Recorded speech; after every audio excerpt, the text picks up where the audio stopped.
Estamos iniciando o programa Alegria de Viver com mais um capítulo para vocês do livro Estante da Vida. Um belo livro, um livro interessante que você vai descobrir as histórias de Humberto, descobrir as suas entrevistas, compreender o que se passa no plano espiritual, em que Humberto pôde ter contato com muitas pessoas e traz sempre, nos envia através do Chico, suas mensagens, o seu conhecimento. Isso tudo é muito bom. Então acesse os programas anteriores se você não conhece. Como eu disse, o nome do livro é Estante da Vida e é um livro muito gostoso de ler, muito simples. Você pode ler na sua casa espírita, você pode assistir os programas, inclusive assistir em conjunto com a sua família, e tudo isso nos enriquece bastante. Tenho certeza que vocês vão apreciar.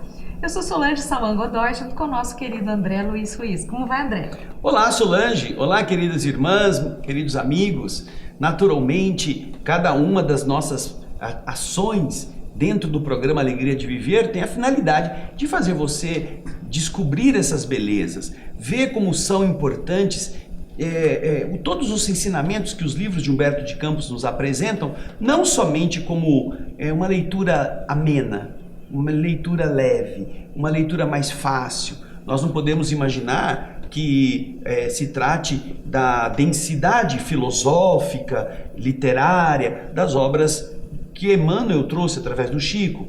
Nós temos muitas informações concentradas na obra literária de Emmanuel, e às vezes os interessados nessa cultura têm dificuldade, porque termos são difíceis, não são muito comuns, a necessidade de aprofundamento é maior. Humberto de Campos não é que ele não tenha profundidade, mas ele é mais fácil, ele é um repórter, ele conta histórias, e nessas histórias fica fácil de você entender o conceito que está por detrás. E nós temos visto neste livro, neste programa, na medida em que vamos discorrendo sobre os capítulos, uma grande aplicação de todos estes conceitos na nossa vida pessoal. É esse o objetivo de Humberto de Campos: tornar palatável e tornar claro cada um destes ensinos para que nós saibamos como usá-los. E isso vai fazer parte também da nossa atividade de hoje. O capítulo que vamos tratar, o capítulo 5º, vai se dirigir aos médiuns. O título é O Médium Espírita. Nós vamos comentar, porém, antes, nós vamos comentar algo que depois você verá como Humberto de Campos tem razão. Muitas vezes as pessoas procuram as igrejas com determinados objetivos que não são tanto serem ferramentas de Deus na Terra. Procuram igrejas, e aqui especificamente neste capítulo, o trabalho espírita, procuram para se sentirem enaltecidos, para serem admirados, para copiarem outros que já estão famosos ou que têm realce no movimento espírita, querendo imitá-los. E muitas vezes nós vamos encontrar circunstâncias que demonstram aquilo que essa história de Humberto de Campos vai nos contar. Uma vez, eu me recordo aqui de uma história que é contada pelos biógrafos de Chico, uma moça chegou ao Chico, lá na cidade onde ele estava, e disse: "Ai, Chico, eu admiro tanto a sua mediunidade, eu acho lindo você contar o que vem no mundo espiritual, essas coisas todas que são essenciais para nosso aprendizado, como eu fico impressionada com as suas belezas. Eu gostaria muito que você me ajudasse, porque eu quero ser médium vidente. Eu quero ter essa mediunidade de ver as coisas, eu gosto muito de tudo que você conta, eu gostaria de contar para as pessoas as mesmas coisas." Bom, é um anseio natural de uma pessoa querer enxergar o mundo espiritual, querer invadir um conhecimento ou uma dinâmica que não faz parte da maioria das pessoas. Aí o Chico olhou para a moça, entendendo o que ela estava querendo, né? E disse a ela: "Ah, minha filha, você pode não ter pensado nisso, mas você deve se lembrar que o mesmo olho que vê o lírio também vê o sapo. O mesmo olho." E isso fez a moça pensar. O mesmo olho que vê a beleza também vê a tragédia, a feiura, o que não é bonito. E Chico estava dizendo a ela exatamente isto. Que ele era capaz de ver coisas bonitas, é verdade. Mas num plano de prova e expiação, o que você acha que tem mais abundância? A beleza? Ou aquilo que é grotesco, aquilo que está perto do ser humano mundano, do ser humano baixo, as vibrações densas? Você acha que isso é gostoso de se ver? Ou você só quer uma visualização assim seletiva, só para ver coisas luminosas? Não tem assim não. Como você, quando abre os olhos de manhã, não é, Solange? Ao sair da cama, você vê tudo. Você vê o teto do seu quarto, você vê o sapato jogado no chão, você vê as roupas que você não guardou, e você vê, eu vi a luz do sol penetrando pela janela, lindo dia, é verdade. E quanto mais luz vai entrar, mais sujeira você vai ver, o pó que está lá no chão, que você não limpou, as coisas que estão precisando ser dobradas para guardar, você vê tudo. Então, também, nesta condição, o Chico está ensinando que não é privilégio o processo mediúnico, e ele está precisando ser apreendido pelo indivíduo que tem uma percepção para usar isso de uma forma positiva, não para se enaltecer, não para mostrar conhecimento, não para mostrar importância, nem para que os outros admirem.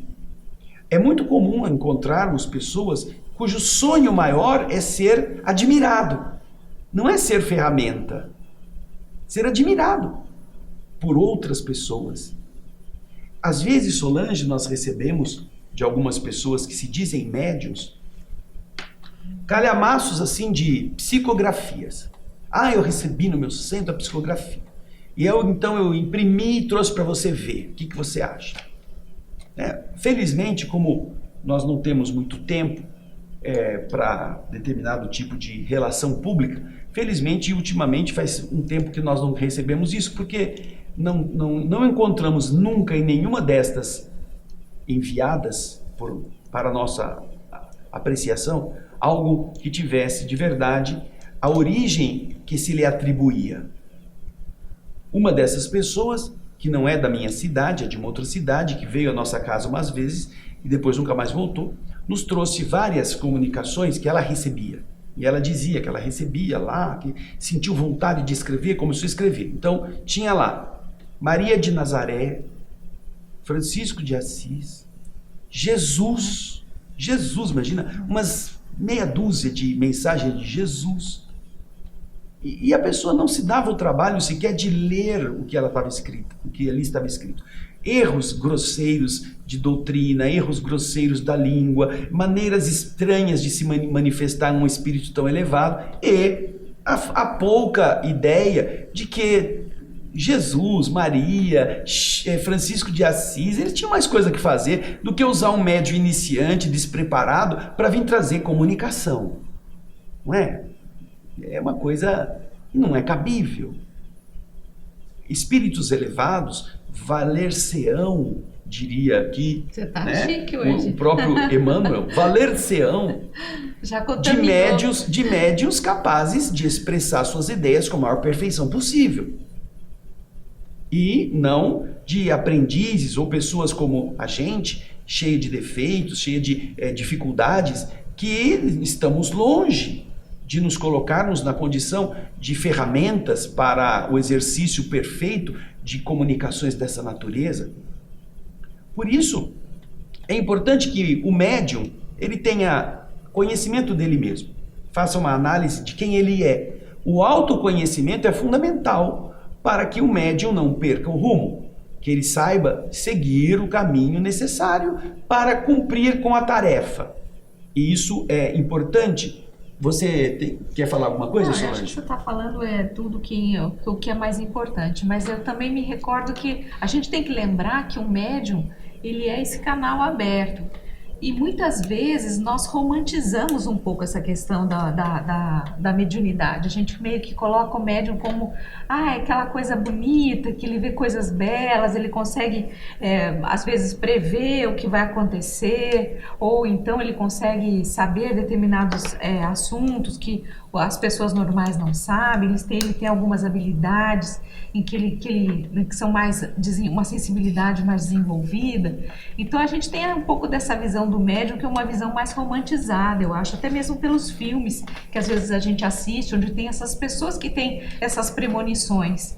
E isso é algo que muitas pessoas têm vontade, realmente, eu gostaria tanto de poder sentir isso, né? Sentir o plano espiritual, sentir a presença de um espírito amigo, de poder me comunicar com o fulano que já foi embora. Tudo isso é muito gostoso, né, da gente imaginar, seria muito bom. Mas essa questão do canal aberto, quando esse canal ele é aberto, é bem isso que a gente tem que ter, essa noção de que nós vamos ter o acesso, sentir a presença de espíritos amigos, espíritos queridos, mas também de espíritos e muitas entidades perturbadoras. E isso é muito comum, como disse o André, principalmente nesse planeta de prova e expiação. Nós temos muitas companhias, os espíritos estão aí ao nosso redor.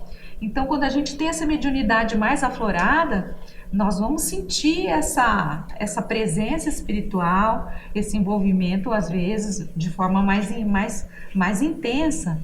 E a gente precisa saber lidar com isso. Por isso que também é muito fácil o médium entrar num desequilíbrio. É muito fácil você se deixar levar por pensamentos, ideias de espíritos mais atrasados, espíritos mais trevosos. E muita gente, às vezes, tem inclusive essa mediunidade aflorada e nem imagina que seja isso. Porque essas pessoas, às vezes, estão sendo envolvidas, estão sendo praticamente que guiadas por entidades trevosas, que estão fazendo delas verdadeiros bonecos. Então, isso tudo é muito delicado, muito sério. A gente precisa sempre ter um olhar, como disse o André, de nos conhecermos, sabermos quais são as nossas tendências, principalmente os nossos defeitos, porque as entidades elas sempre tentam nos pegar pelos defeitos, né?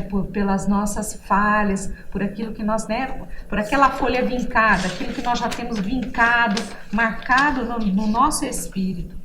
E tudo isso a gente só aprende com o tempo e aprende a se conhecer um pouco mais e a observar tudo o que acontece ao nosso redor. Se determinado pensamento, sentimento é meu ou não, se isso está sendo induzido, será que eu realmente estou pensando isso? Será que um espírito está aqui me dizendo tal coisa?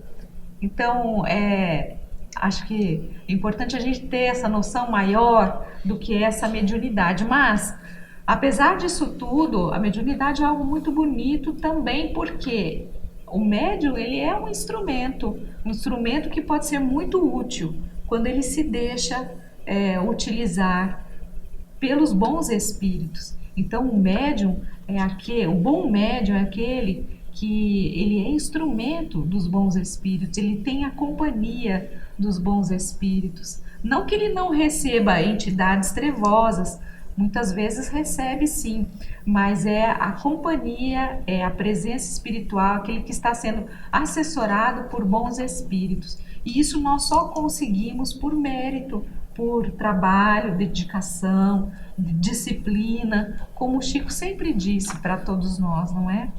Estudo, de trabalho e disciplina, muita disciplina. Então é isso, acho que... E essa história de Humberto de Campos, que a gente vai ver agora, vai trazer vai ilustrar de uma forma até assim aquilo que o que o médium muitas vezes enfrenta. Eu gostaria, antes de a gente ir pro livro que estamos comentando, recordar 2 outros livros que você que é médium, você poderá consultar com bastante enriquecimento da sua própria compreensão. O primeiro livro se chama Os Mensageiros. Nós já fizemos esse livro, você vai ver a capa aí. Os Mensageiros é um livro escrito pelo espírito André Luiz através do médium Chico Xavier. No nosso programa, o outro que fazemos na TV Mundo Maior, o Espírito da Letra, nós já fizemos o comentário integral, a leitura e o comentário de todo este livro. E os mensageiros têm este nome porque justamente lá na cidade Nosso Lar, André Luiz vai contar as tarefas de preparação daqueles que virão à Terra como mensageiros, como aquele carteiro de Deus. São os que vão ter processos mediúnicos, são os que se preparam antes para chegar e desenvolver a missão de trazer essas informações do plano espiritual para o plano físico. É a ferramenta que está ali sendo fabricada. O centro de mensageiros, André Luiz vai descrever. E logo no começo do livro Os Mensageiros, ele vai trazer depoimentos. Eles vão a uma reunião onde estão espíritos que tiveram mediunidades na Terra, Solange, mas que não souberam utilizar corretamente o processo mediúnico, se deixando perder por algum ou outro motivo. Por isso que a Solange acabou de dizer, o desconhecimento de si mesmo, seus interesses pessoais, a curiosidade, a falta de capacidade de renunciar, de fazer aquilo que é necessário.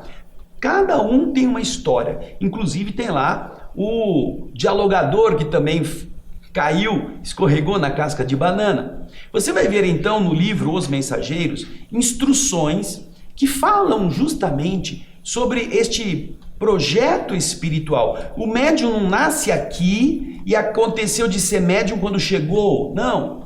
Ele já se prepara no plano espiritual com uma potencialidade própria daquilo que ele pode exercer com sucesso para que ele reencarne com as garantias biológicas, porque o corpo tem que estar favorecendo a eclosão dessa potencialidade naquela vida, e com isto ele esteja capacitado a realizar aquilo que realmente foi o seu compromisso antes de chegar aqui.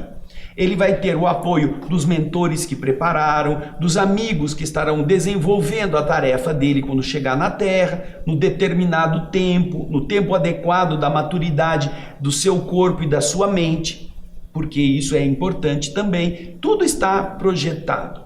Alguns precisam desenvolver-se mediunicamente, do ponto de vista da experiência, porque carregam aquilo que chamado de mediunidade de provação, mediunidade sofrida, porque foram pessoas que usaram a percepção extrasensorial, assim chamada, né, de forma negativa, fizeram coisas feias com ela em outras existências, e agora eles têm que modular o processo mediúnico dentro de uma ética, a ética da doutrina espírita, a ética do Cristo. E por isso, às vezes, eles começam a percepção da mediunidade, quando chegam no seu momento adequado, Solange, com processos obsessivos, com atitudes grotescas, com comportamentos inadequados e estranhos, que levam, às vezes, os seus pais ou as pessoas mais próximas a levar a pessoa perturbada na casa espírita. E aí, quando chega na casa espírita, aí a entidade se manifesta, a pessoa tem um surto e começa a entender o processo mediúnico que até então ele já estava acontecendo, mas ele não tinha nenhum conhecimento. Então é a mediunidade provacional, uma mediunidade sofrida. Boa parte dos médiuns tem que passar por isso, ou passa por isso. Nem todos, porém. Alguns já vêm com uma mediunidade de tarefa. A mediunidade de tarefa é aquela que você programou, como está lá no livro Os Mensageiros, você programou, você está cumprindo, você renasce e tem toda essa possibilidade de gerar isto de uma forma positiva. Solange está falando do livro dos médiuns. Quem não sabe, existe sim um livro dos médiuns. Você pode ter, você pode estudar, aprender. Aqui fala, Kardec traz todo o ensinamento necessário para você compreender essa questão da mediunidade, os diversos tipos. Tudo isso que o André está citando aqui, você encontra nesse livro, nessa obra, o Livro dos Médiuns. Inclusive todos os tipos de mediunidades, né, Solange? Que você está lembrando muito bem. Todos os tipos de mediunidade que você quiser encontrar, você quiser estudar, você tem a menção delas e a maneira pela qual você pode melhorá-las. Então, na mediunidade de tarefa, você vai ter tarefas que você vai executar. Então, você às vezes não passa pelo processo da perturbação mediúnica. Você já vem com isso já trabalhado em você, e aí, quando chega o momento adequado, os mentores espirituais te canalizam para aquele caminho. Existem, porém, outros que são já médiums com maior potencial. E aí vem o potencial da cura, vem o potencial da arte, vem o potencial da fala, vem o potencial da escrita, com todo a sua exigência específica naquela área, que vai exigir do médium dedicação, isenção, equilíbrio, uma disciplina de si mesmo. Então, o livro Os Mensageiros, ele é muito rico nisso. Agora, no livro Os Mensageiros, você vai encontrar, aqui do lado nós temos o livro Os Mensageiros, a Solange está pegando, você vai ver que no final do livro Os Mensageiros, nós temos alguns capítulos, do 43 em diante, que vai explicar uma reunião mediúnica, que acontece numa edícula, na casa de uma pessoa, numa edícula ao fundo, e ali estão determinadas lições fundamentais para o equilíbrio dos médiuns.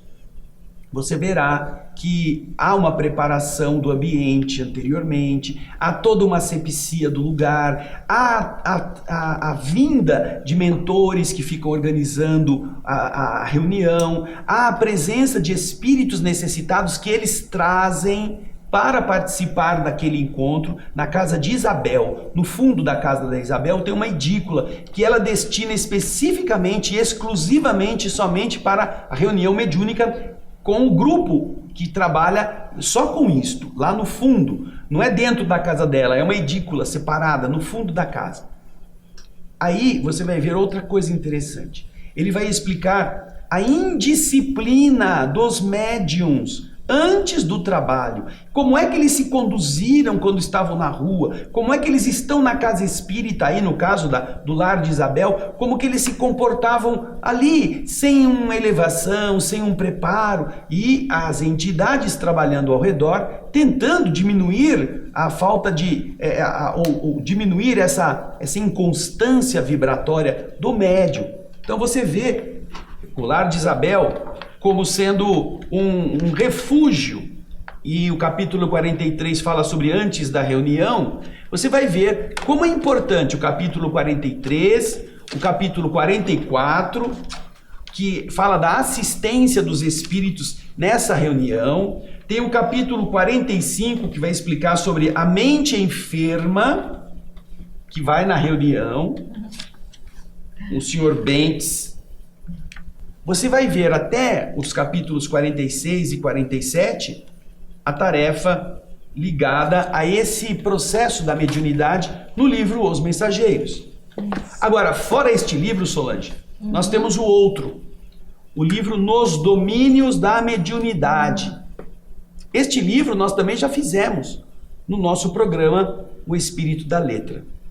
Você que está nos assistindo vai encontrar no livro Nos Domínios da Mediunidade uma explicação mais ainda específica a respeito dos diversos níveis da mediunidade, de intuição, de clarividência, clareaudiência, e há ali bem descrita a questão do mandato mediúnico. O mandato mediúnico é raro, porque o mandato significa que a pessoa está cumprindo com precisão tudo aquilo que ela se propôs. Mas é muito bonito o livro todo, e você vai encontrar informações não só dos que erraram, mas dos que estão trabalhando corretamente com o processo mediúnico nos diversos capítulos do livro Nos Domínios da Mediunidade. E você pode encontrar todo o livro que já foi lido e comentado no nosso programa do Espiritismo, não, do Espírito da Letra, né? O programa O Espírito da Letra tem estas obras de André Luiz. Nós já estamos lendo a 10ª obra. Já estamos lá no livro Evolução em Dois Mundos. Todas as obras anteriores já foram lidas e comentadas. E isso é um fator bastante enriquecedor do conhecimento espírita, Solange, não é? Isso, estou mostrando aqui. Ó, ela está tentando equilibrar aí.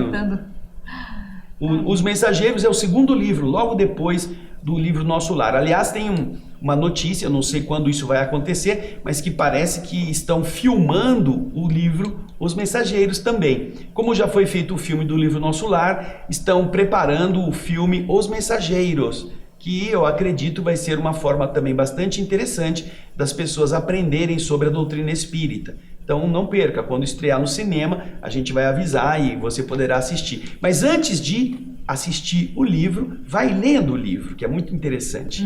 E lá no Espírito da Letra, o André Ruiz, ele que faz o comentário, ele faz a leitura e o comentário da obra, e já fez dessa obra aqui, Nos Domínios da Mediunidade, como ele disse. E esse livro é muito rico, porque ele fala de diversos tipos de mediunidade, não apenas do mandato mediúnico, mas são vários tipos.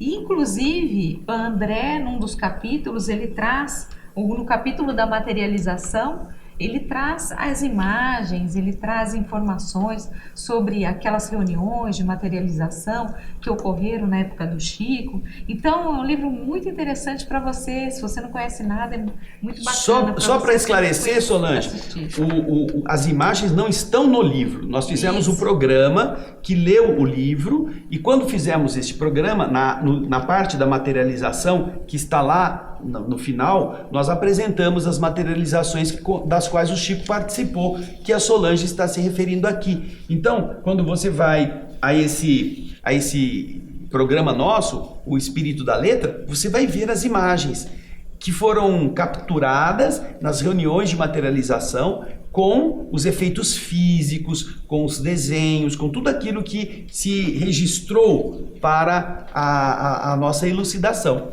Então é muito importante. E uma coisa muito, muito impactante, que eu acho bastante bom a gente saber, é que um dos capítulos deste livro, nos Domínios da Mediunidade, vai nos trazer eu acho que é o capítulo 13, vai nos trazer o mandato mediúnico da médium, que é, na verdade, deixa eu ver se é esse aqui. Não, 13 não é. Que é, na verdade, a descrição que o André Luiz faz da mediunidade do Francisco Cândido Xavier. É um personagem feminino, que é o capítulo 16, mandato mediúnico. O capítulo 16 vai falar da Ambrosina. A Ambrosina, na verdade, é o Chico Xavier, Francisco Cândido Xavier. Ele usa um nome feminino para traduzir o processo mediúnico que acontece com o Chico. Para não ficar uma coisa de, eu vou falar de mim mesmo, e alguém dizer, o Chico está se autopromovendo. O André Luiz não faz isso. Ele está usando o nome de Ambrosina para descrever o processo mediúnico. E os detalhes referentes a essa conexão entre Chico Xavier e Ambrosina, o André Luiz descreve aqui, contando as características da Ambrosina, o que aconteceu com ela, tudo aquilo que ela passou, são perfeitamente idênticas às experiências de vida que o Chico Xavier teve. Então, o fenômeno mediúnico, ele está realçado nestas duas obras, tanto os Mensageiros quanto nos Domínios da Mediunidade, ok? Bem, nós já falamos bastante sobre a mediunidade, agora vamos ver Humberto de Campos falando, ok? Vamos ao capítulo 5º, cujo título é O Médium Espírita. Vamos lá? Quando o médium espírita apareceu na Assembleia Doutrinária, sinceramente decidido à tarefa que lhe fora designada, ele abraçou o serviço com paixão. No entanto, das pequenas multidões que o acompanhavam, saíram vozes. É por demais verde, é fruto verde, não tem experiência. Começou o médium, então, a trabalhar, na mediunidade, e as pessoas que estavam ali, na casa espírita, começaram a boca pequena. Esse é muito novato, ele ainda não tem experiência. Mas o ceareiro do bem assumiu ares de adulto e adotou costumes mais rígidos, mas o público observou. Bom, já que disseram que ele era muito infantil, era novato, ele então quis mostrar que ele era mais maduro, ele ficou mais sério, procurou mais se manter com uma postura mais respeitável. E aí o público veio e disse, é um velho prematuro, sem a chama do ideal, ele é uma pessoa que envelheceu muito rápido, não tem idealismo. Bom, diante desse comentário, ele renovou a própria atitude e mostrou-se entusiasta, mas ouviu novo conceito. Cuidado, hein? O temperamento desse cara é perigoso. Ele é entregue a essa chocarrice, ele é muito arrojado, ele é meio, se deixa levar, porque esse entusiasmo é contraproducente. Procurou então adicionar intensidade ao otimismo e os circunstantes fizeram coro. É explosivo. Você viu? Ele é dado à violência. Não vamos aceitar. Temos que lutar, temos que fazer mais. Não podemos nos deixar levar, dizia o médium. E o povo, credo. Não, mas não pode ser assim. Você não pode ser tão explosivo assim. Tem que ir com calma. Aí o servidor, ele acalmou, ele abrandou os impulsos e começou a usar textos esclarecedores para fundamentar as próprias afirmações, lendo pareceres de autoridades e escutou então um outro comentário das pessoas. É burro! É burro que não sabe falar! Só pode falar quando ele recorre às notas dos outros, o que os outros escreveram. Não sabe falar nada dele mesmo. O cara é um ignorante. Abandonou daí em diante o sistema de citações. Então aí ele já mudou, falou, bom, vou me afastar dos textos. E passou a dar somente respostas rápidas sobre os problemas que lhe vinham à esfera de ação. E aí as pessoas exclamaram em seguida: é preguiçoso, meu Deus do céu, não tem qualquer atenção para estudar, ele só fica falando dos probleminhas que estão acontecendo hoje, não vai atrás de aprofundamento. Nessa altura, o médium obreiro da espiritualidade julgou mais razoável servir à causa da luz no próprio lar. Então o que acontece? Com tanta pedrada vindo de todo lado, né? O médium falou, bom, acho que eu não vou mais nesse lugar não, porque ninguém me compreende, já tentei fazer isso, fazer aquilo, fazer aquele outro, fazer aquilo, nunca dá certo, quer dizer, eu vou ficar em casa. Eu vou procurar ser um médium, ser um bom servo do Senhor na minha casa. E aí o que aconteceu? Veja aí no texto. Aí ele começou a ouvir de novo das pessoas. Ah, é um covarde! Ele não gosta de enfrentar as responsabilidades do povo, tá fugindo! É sempre assim, essas pessoas pensam que são muito importantes, mas elas não gostam da disciplina, de dar a cara a bater, elas gostam de ficar embutidas dentro da sua casa. O médium regressou então às atividades públicas. E entrou a colaborar na sementeira do conhecimento superior, onde fosse chamado. E aí, novamente as sentenças continuaram. Isso é vaidade que eu não sei onde. Eu só gosto de aparecer. Ele está manobrado pelos agentes das trevas. Vocês viram como ele fala, como ele gesticula. Ah, é um manequim da vaidade. Eram opiniões das pessoas que não estavam fazendo nada, né? Não estavam fazendo nada para ajudar ninguém, mas estavam opinando a respeito de quem estava tentando fazer alguma coisa. Bom, diante disso tudo, o atormentado trabalhador procurou evitar discussões e escolheu atitude de reserva, falando apenas em torno das questões mais simples da edificação espiritual. E comentou-se. E aí as pessoas falam assim, ah, meu Deus do céu, esse cara, ele é mole demais, não tem fibra moral para dar testemunho de fé, ele fica, ai não, vamos fazer a reforma íntima, vamos perdoar, vamos fazer. Mas ele não tem essa força, ele é muito molenga. Então registrou-se isso. Ao ver isso acontecer, ele começou a pensar no regime da mente arejada, com o verbo franco, começou a ser mais fácil, mais tranquilo, mais claro, mais direto, menos assim circunstancial, menos perífrases. Ele estava agora querendo falar as verdades de uma forma mais clara para as pessoas ouvirem. E aí então o que disseram dele, Solange? Ah, tá vendo? Ele é um obsidiado. Ele é entregue à mistificação, tá na cara. Vocês não estão vendo isso? Veja só, agora ele tá falando a verdade na cara dos outros. Quem disse? Como é isso? Não pode. Quem faz isso são as entidades trevosas. São os espíritos do mal. E um médium está sempre vulnerável a ser atacado por essa gente. Meu Deus do céu, para onde que eu vou, né? Pensava ele. Aí o que ele continuou fazendo? Aí ele tentou acomodar-se, fazendo unicamente aquilo que considerava como sendo seu próprio dever. Ele já não falava mais, ele já não estava mais interessado em aplicar essas verdades, em dizer isto, em agir de uma forma que os outros pudessem considerá-lo como uma pessoa importante. E aí os outros começaram a dizer o quê?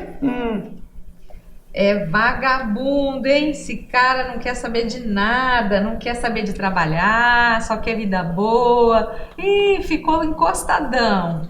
Ele voltou a inflamar-se de boa vontade, oferecendo o máximo das próprias forças à construção da espiritualidade maior, dando de si com maior empenho então, e aí os outros que viram isso começaram a dizer para ele, a dizer a respeito dele, né? Ah, olha só, cuidado, é um revolucionário. Olha o que ele está querendo fazer. Olha o jeito dele. Ele precisa ser vigiado. Não deixa ele solto não, que daqui a pouco ele põe fogo no centro. Veja só, gente, tudo isso que você está ouvindo aí, que Humberto de Campos está contando, estava acontecendo dentro do centro espírita, com as pessoas que estavam lá dizendo: oi querido, que saudade, como eu sinto sua falta, e no fundo estavam trabalhando mentalmente dessa maneira, fazendo com que esse indivíduo ou fosse considerado muito novato, ou fosse considerado muito arrojado, ou fosse considerado muito vicioso, muito exibido, muito tímido, muito vagabundo. Cada um estava pensando o que queria a respeito dele dentro da casa de Deus. Olha só. Aflito, o medianeiro procurou um mentor espiritual que lhe propiciava amparo constante e chorou. Ele foi falar com o espírito amigo que estava junto com ele, atendendo à sua necessidade evolutiva e que obviamente o apoiava no processo da mediunidade, e disse para o espírito: ah, meu benfeitor, o que eu faço se eu não satisfaço? O benfeitor então disse: de quem você recebeu a tarefa do bem? Do Senhor ou dos homens? E o médium então, soluçando, disse: eu recebi a tarefa do Senhor. Então, disse o benfeitor, levarei tua indagação ao Senhor e amanhã trarei a resposta. Ou seja, eu vou levar para aquele que mandou você fazer o serviço. Não adianta você falar comigo, porque não fui eu que te mandei ser médium.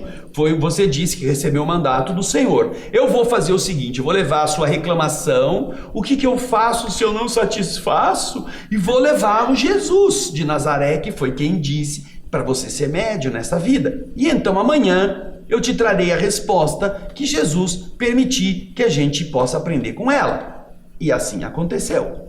Vamos ver então. Fala aí, Solange. Eu vou seguir no texto. Então vai, então segue no texto. No dia seguinte, ao amanhecer, quando o servidor orava, rogando força e inspiração, surgiu-lhe à frente um instrutor espiritual, que lhe disse com muita serenidade: o Senhor mandou te dizer que, em te nomeando para colaborar na obra de redenção, Ele assim o fez porque confiava em teu amor para com os irmãos da família humana, e que por isso mesmo não te solicitou o inventário, o relatório das críticas que porventura te fossem feitas, e sim te recomendou tão somente servir e trabalhar. Isso foi o que foi respondido. O espírito amigo, que disse que levaria a queixa dele a Jesus, trouxe a resposta justamente disso. Jesus falou que ele não pediu que você fizesse um relatório de todo mundo que não concorda com você, que diz que você é isso, aquilo, aquele outro. Não, ele disse que pôs você aí porque você disse que iria amar os seus irmãos sem mais nenhuma condição. E aí? O que aconteceu, Solange? Nesse instante, o primeiro clarão diurno varou de repente a vidraça. O sol estava nascendo, entrou aquela luz pela vidraça. O medianeiro, de alma subitamente bafejada por uma nova compreensão, mirou esse fio de luz que vencera as trevas para aquecê-lo. Veio de lá de longe, atravessou as trevas para aquecê-lo em silêncio. Em seguida, pensou e pensou. a pouco e pouco invadido de estranho júbilo, de estranha alegria, de estranho contentamento. Desde então, o médium espírita esqueceu a si mesmo e aprendeu com um raio de sol que a sua força vinha do Senhor e que a sua felicidade se resumia em servir e servir, trabalhar e trabalhar. A felicidade do servidor não era agradar e ser compreendido, não era ser reconhecido e ser elogiado, era servir e servir, trabalhar e trabalhar. Fazer o melhor que podia, com a consciência tranquila. Esta era a tarefa. E isto continua a ser, Solange, a tarefa de todas as pessoas que se dediquem a ser ajudantes do Cristo na obra do Senhor. Todos aqueles que se arrefecem, aqueles que se enfraquecem, todos aqueles que se entregam, todos aqueles que entram em uma situação de abatimento porque não encontraram o reconhecimento que esperavam, não estão a serviço de Jesus, estão a serviço deles mesmos, da sua própria vaidade, do seu próprio interesse de realce, do seu próprio desejo de ser importante. E isso desnatura a obra. Pensa nisso, você que é médium. Pensa nisso, você que quer ser médium, ostensivo, já desenvolvido. Pensa se você vai dar conta, se você vai realmente aguentar que os outros digam de você todas as verdades ou mentiras que quiserem e você continuar trabalhando. Porque é nisso que reside o médium que entende o que veio fazer com a mediunidade. Não é?